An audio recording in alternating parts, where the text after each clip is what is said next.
Hello friends, मेरा नाम है प्रतीक जैन और आज हमारे साथ है जिज्ञांशु बंसल, जो कि C plus plus data structures algorithm का जो प्लेसमेंट का कोर्स होता है उससे में एनरोल्ड थे। इन्होंने पूरा का पूरा कोर्स पढ़ा है। कोशिश करिए कि सभी कुछ चीजें कवर कर सके। और बेसिकली कहाँ से हैं, यूपी से हैं, बुलंदशहर से। वहां से आपको ये सारी अपनी डिटेल्स बताएंगे कि उन्होंने कैसे इस बैच में एनरोल किया, कैसे ये कोर्स हेल्प करा इनको प्लेसमेंट लेने में। अ, एक कंपनी जिसमें कि 4.5 लाख एलपीए का प्लेसमेंट लगा था। फिर उसके बाद एक और इंटरव्यू दिया टीसीएस डिजिटल का, जिसमें कि 7 लाख एलपीए का पैकेज लगा। और फिर उसके बाद एक और कंपनी का इंटरव्यू दिया ओरेकल का, जिसमें कि 12 लाख का पैकेज था। लेकिन अनफॉर्चुनेटली एक कोडिंग क्वेश्चन प्रॉपरली समझने में प्रॉब्लम हो गई और इस कारण से उसमें नहीं हो पाया। लेकिन अभी भी और अपॉर्चुनिटीज आगे मिलती रहेगी। तो first of all Jigyanshu, welcome to this channel. और सबको बताओ अपने बारे में कि तुम कहाँ से हो, कैसे तुमने ये चैनल के बारे में पता चला, कैसे तुमने कोर्स में एनरोल किया और कैसे तुम्हारे प्लेसमेंट में हेल्प कर पाया ये channel. Firstly, thank you so much, sir, for giving me this wonderful opportunity. Um, sir, मेरा नाम जिज्ञांशु बंसल। मैं आईएमएस इंजीनियरिंग कॉलेज गाजियाबाद से अभी रिसेंटली ग्रेजुएट हुआ हूँ। ओके। एंड सर, एक्चुअली जब मैं सेकेंड ईयर में था तो सर मुझे हम्म इस बैच के बारे में पता था कि आई न्यूरॉन ने बैच निकाला एक job ready boot camp in C plus plus. Hmm hmm sir, उसमें मैंने एनरोल करा तो हम्म सर उसमें जब वो सौरभ सौरभ सर जब पढ़ाते थे तो sir hmm Monday to Friday उनकी क्लास रहती थी। हम्म और आप 1 घंटे की आप क्लास लेते थे जो कि हम्म आप डाउट सॉल्व करते थे। तो हम्म सर उस टाइम मेरी जो प्रॉब्लम सॉल्विंग अप्रोच थी काफी कमजोर थी। हम्म तो सर जब आप मतलब आपका पढ़ाने का तरीका मतलब इतना इजी लगता था कि मतलब आप बीच बीच में डांटते भी थे कि आप इतना इजी क्वेश्चन है नहीं बना पा रहे हो। तो सर उस टाइम मुझे बुरा तो काफी लगता था पर आपसे सीखने को बहुत मिला था सर उस टाइम पर। हम्म मतलब सर आप जैसे हमने एक टॉपिक पढ़ा था सी प्लस प्लस में इनहेरिटेंस। तो सर आप उसको रियल वर्ल्ड एग्जांपल से जोड़ के बताते थे कि मतलब किस तरह से हम उसको समझ सकते हैं इनहेरिटेंस को। हम्म तो एक्चुअली सर जैसे टीसीएस में एक क्वेश्चन पूछा गया था कि आप इनहेरिटेंस में डायमंड प्रॉब्लम समझाओ। तो सर हम्म मेरे दिमाग में जब जो आपने डायमंड प्रॉब्लम तब समझाई थी उस टाइम मेरे मेरे दिमाग में तब स्टक करा कि प्रतीक सर ने जो बताया वो डायमंड प्रॉब्लम उस एग्जांपल से समझाओ। तो सर उसको जो मैंने जिस तरीके जैसा आपने समझाया था मैंने उस तरीके से इंटरव्यूअर के सामने समझाया। तो सर हम्म वो काफी इंप्रेस हुए सर मेरे एग्जांपल। हम्म।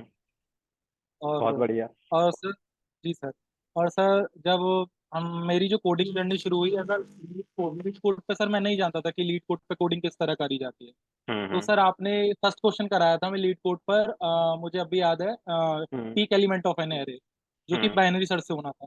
तो सर हम्म आप मतलब डिफरेंट अप्रोच लेते थे कि मतलब किस तरह से आपको सोचना है कि मतलब हम टाइम कॉम्प्लेक्सिटी किस तरह से इंक्रीज कर सकते हैं। पहले एन स्क्वायर में सोचना है हमें एन कॉम्प्लेक्सिटी लाना है। हम्म तो सर वो मुझे काफी मदद लगा आपसे। और सर आपका एक चैनल था प्रतीक जैन अकेडमी नाम से। सर हम्म। उससे मैंने ऑपरेटिंग सिस्टम डीबीएमएस वो भी आपसे ही पढ़ा था सर काफी। तो मतलब ओवरऑल सर मुझे प्रॉब्लम सॉल्विंग में आपसे काफी हेल्प। और इंटरव्यूज वगैरह कौन कौन सी कंपनीज के दिए, और क्या क्या तुमको क्वेश्चंस उन कंपनीज में पूछे गए जो तुमको लगा कि हाँ यार, ये क्वेश्चन जो पूछा ये अच्छा हुआ मैंने वहां पर पढ़ लिया था तो मैं आंसर दे पाया इसका। जी सर, जी सर, सर मैंने टीसीएस का इंटरव्यू दिया था। तो सर हम्म उनका मेजरली फोकस सर बेसिक्स पे ही था कि आपके बेसिक्स कितने स्ट्रॉन्ग हैं। हम्म तो सर जैसा मैंने आपको इनहेरिटेंस वाला एग्जांपल बताया उसमें काफी हेल्प मिली कि अच्छा हुआ मैंने हम्म सर वाला एग्जांपल बताया। तो सर हम्म इंटरव्यू सच में बहुत ज्यादा इंप्रेस हो गया मेरे इससे एग्जाम। हम्म। आपने कहाँ से पढ़ा मतलब उसने पूछा भी कि आपने एग्जांपल मतलब अपने आप बनाया है किसी से पूछा है। अच्छा। तो हाँ हाँ। सर वो काफी प्लस पॉइंट लगा मुझे। हम्म। और और ओरेकल के इंटरव्यू में कैसा क्या रहा? सर ओरेकल के इंटरव्यू में ओवरऑल मतलब उनका फोकस मेजरली जो फोकस था सर उनका डीएसए पर था मेजरली फोकस। हम्म एक्चुअली सर एक प्रॉब्लम थी डीपी की एक्चुअली मुझे मैं रिमाइंड नहीं कर पा रहा बट सर वो मैं एक्सप्लेन नहीं कर पाया प्रॉपरली मुझे आती थी। तो मतलब हम्म मैंने उन्हें ब्रूट फोर्स अप्रोच तो बता दिया था सर पर मैं ऑप्टिमल अप्रोच मतलब एक्सप्लेन नहीं कर पाया ढंग से तो शायद सर इस हम्म वजह से मेरा रिजेक्शन और बाकी सर ओवरऑल अच्छा था। हम्म। और क्या क्या जी चीजें तुमको लगा कि हाँ ये सब चीजें पूछी गई जो कि आनी चाहिए बच्चों को? सर मेरा कहना तो ये है कि आप रिज्यूमे में जो चीजें लिख रहे हो वो आपको सब आनी चाहिए क्योंकि ज्यादातर इंटरव्यू रिज्यूमे पे भी फोकस करते हैं कि आपने हम्म जो रिज्यूमे में लिखा है कितना सच लिखा है कहीं आप झूठ तो नहीं बोल रहे। मान लीजिए हम्म आपको रिएक्ट जेएस नहीं आती और आपने डाल रखी तो इंटरव्यू वहीं पकड़ लेता है हम्म कि आप कहाँ पर अटक रहे हो वो तुरंत पकड़ लेगा। रिज्यूम में भले क्या जी होता है, लोगों के दिमाग में होता है कि हमें ना रिज्यूम बड़ा सा बना लें, उसमें प्रोजेक्ट्स होने चाहिए, उसमें जी सर। इंटर्नशिप होने चाहिए, उसमें ये होना चाहिए, उसमें वो होना चाहिए, और ऐसा सोच के कई सारी फेक चीजें वो उसमें डाल देते हैं। उनको लगता है कि रिज्यूम, अरे एक पेज यस का रिज्यूम है बहुत छोटा लगेगा, अरे 2 पेज का रिज्यूम है बहुत छोटा लगेगा। और वो रिज्यूम का साइज बढ़ाने के लिए उनको लगता है कि अगर मेरा रिज्यूम बड़ा होगा तो सामने वाले को लगेगा कि इसको बहुत कुछ आता है, और वो अननेसेसरी वो चीजें उसमें ऐड कर देते हैं जो उनको आती नहीं है, या फिर जो उन्होंने प्रोजेक्ट किया नहीं होता है, और उससे लॉस हो जाता है उनका फायदा होने के बजाय। क्योंकि इंटरव्यूअर उन क्वेश्चंस जी को पूछता है, फिर समझ जाता है कि तुमने फेक डाल रखा है या फिर तुमको आता नहीं है, और कहीं ना कहीं पे तुम्हारा नेगेटिव चला जाता है। इससे अच्छा ये है कि कम चीज लिखो और ज्यादा चीज बताओ। अगर तुमने जो चीज नहीं लिख के रखी, अगर तुमने वो भी चीज बता दी, तो तुम प्लस में गए कि हाँ यार इसने तो वो चीजें बता दी जो कि इसने लिखी भी नहीं है। लेकिन अगर तुमने ऐसी चीज कुछ लिख दी है जो कि तुम्हें आती नहीं है, तो वो तुम्हारा नेगेटिव पॉइंट में चला जाएगा और प्रॉब्लम में फंस जाओगे। तो बिल्कुल जो तुमने पॉइंट की बात कही कि रिज्यूम जो है वो मिनिमम होना चाहिए, जितना तुमको आता है उतना ही उसमें लिखना चाहिए। कोडिंग की जर्नी तुम्हारी कैसी रही? कोडिंग तुम्हारी पहले कैसी थी, और कोर्स को करने के बाद तुम्हारा कोडिंग में क्या इंप्रूवमेंट रहा?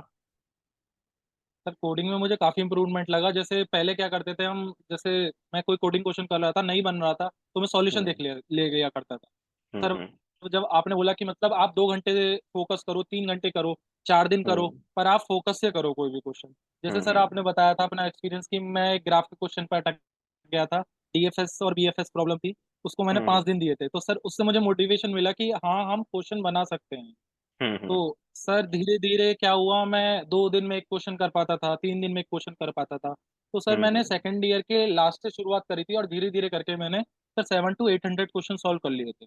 वेरी गुड, बहुत बढ़िया। यस।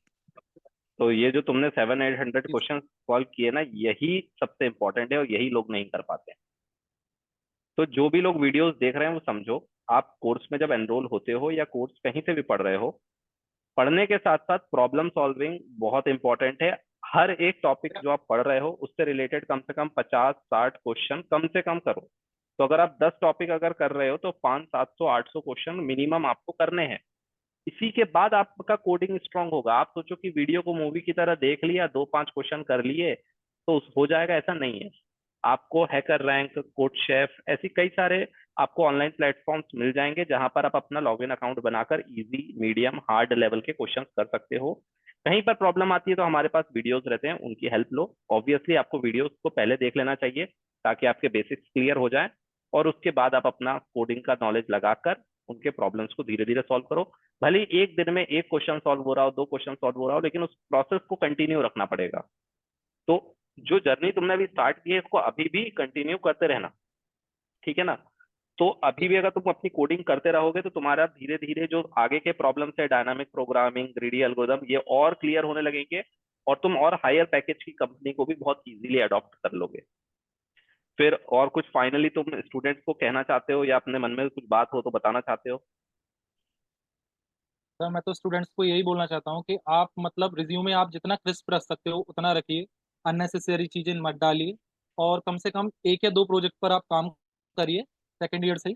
जितना हम्म मतलब आप मतलब ये नहीं है कि हमें कॉपी करना है यूट्यूब से, मतलब आप यूट्यूब से रेफरेंस ले सकते हैं, पर हमें उसमें कुछ ऐसी यूनिकनेस चीज डालनी है जो मतलब और प्रोजेक्ट से अलग हो।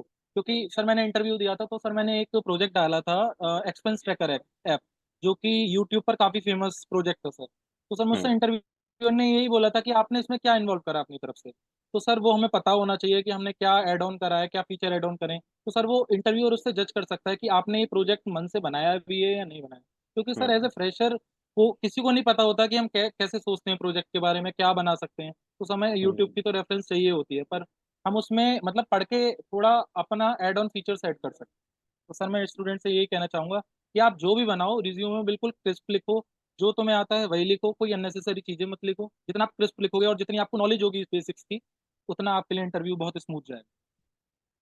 Very good. तो बहुत अच्छी सारी बातें तुमने बताई है। आई होप इस वीडियो से कई लोगों को हेल्प मिलेगी अपनी कोडिंग जर्नी में, कि कहीं पर भी उनको लगता है कि हमारा कोडिंग स्ट्रांग नहीं है या फिर कोडिंग जर्नी को कैसे स्टार्ट करना चाहिए, वो सारी चीजें आई होप इस वीडियो के बाद काफी बच्चों को क्लियर होगी। अगर फिर भी अगर आप लोगों को लगता है कि कुछ जिज्ञासु से बात करनी है या डाउट है या कुछ गाइडेंस लेनी है, तो आप नीचे इस वीडियो के कमेंट में आप अपना मैसेज डाल देना।